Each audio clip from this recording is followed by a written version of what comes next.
બનાસકાંઠાના ખેડૂતો માટે સારા સમાચાર સામે આવ્યા છે। સરકારે બનાસ નદી પર ચેકડેમ બનાવવા માટે સર્વેની કામગીરીની આદેશ આપ્યા છે, જેને લઈને આજે સિંચાઈ વિભાગ અને ભૂમિ કન્સલ્ટન્ટે નદીમાં 9 કિલોમીટર સુધીમાં સર્વેની કામગીરી હાથ ધરી છે।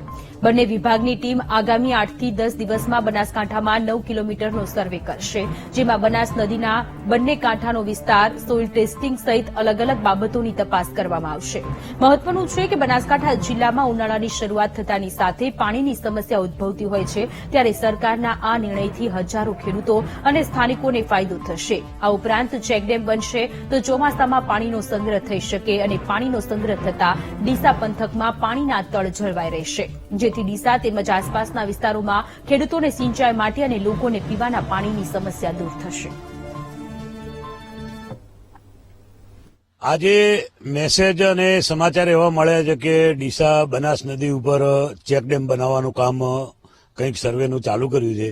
અમારી ભારતીય કિસાન સંઘની માંગણી તો છેલ્લા 4-5 વર્ષથી હતી જ કે ભાઈ આ ચેકડેમ બનાવો તો એનાથી ખેડૂતોને ફાયદો થાય, પણ અત્યારના વર્તમાન સંજોગોમાં ડીસાના ધારાસભ્ય શ્રીએ અને સરકારે જે આ પગલું ભર્યું છે અને એને મંજૂર કર્યો છે ચેકડેમ બનાવવાનું, એનાથી ડીસા તાલુકાના અનેક ગામડાઓને મોટો ફાયદો થશે, પાણીના તળ ઊંચા આવશે, એનાથી મોટો ફાયદો થાય એવું છે અને ખૂબ ધન્યવાદ છે એમણે જે કર્યું છે એમાં અમે ભારતીય કિસાન સંઘ ખૂબ ખુશી છીએ। પાણીના અમારી તો માંગણી છે કે 5 કિલોમીટરના ઘેરાવામાં અંતરે જો ચેકડેમ બનાવે તો એમાં ખેડૂતોને બહુ મોટો ફાયદો થાય, પાણીના તળ અધ્ધર આવે।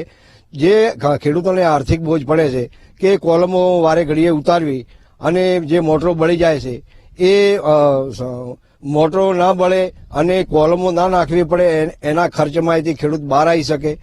અને જે આ સર્વેની કામગીરી ચાલુ કરી છે એ યુદ્ધના ધોરણે પૂર્ણ કરી અને એનો પોઝિટિવ રિપોર્ટ સરકારમાં રજૂ કરી અને યુદ્ધના ધોરણે કામગીરી ચાલુ કરે એવી અમારી માંગણી છે। સરકારે બનાસ કાંઠાની જીવાદોરી એટલે બનાસ નદી, જેના નામ ઉપરથી જિલ્લાનું નામ પડ્યું છે, એવી બનાસ નદીનો પટ એ 40 કિલોમીટરથી વધારેનો છે અને એટલા ભાગની અંદર સ્વયંભૂ રિચાર્જ ઝોન પણ ખૂબ સારો છે।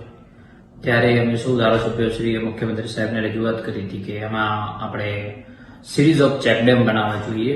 એના જ ભાગ રૂપે અને મુખ્યમંત્રીશ્રીએ સર્વે કરાવવા માટે અને સિંચાઈ મંત્રીશ્રીએ સર્વે કરાવવા માટે કન્સલ્ટન્ટની નિમણૂક કરી છે।